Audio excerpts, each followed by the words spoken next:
Dozens of people were feared buried alive after the earthquake as homes, roads, and railway lines were swept away when huge hillsides collapsed. Thousands of tons of mud had been dislodged by these seismic tremors.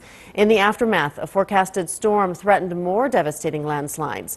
CCTV's Terrence Terashima sends back this report from Mashiki.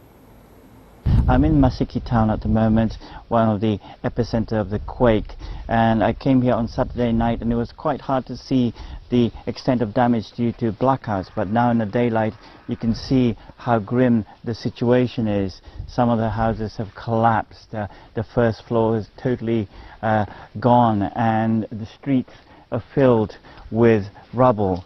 Half of the 41 casualties reported were from this town.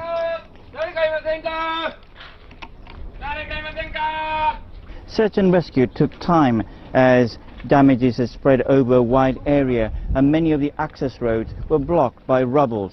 Rescue work had to stop every time there was an aftershock, and there have been more than 350 aftershocks since the first quake.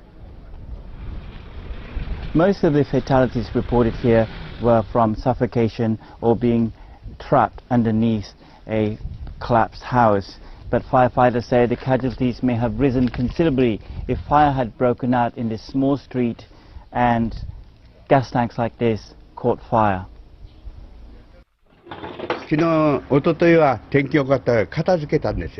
I evacuated after the first quake and came back to clean up on Friday.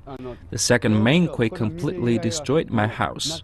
Luckily, I was not in the house, but now I have to find elsewhere to live.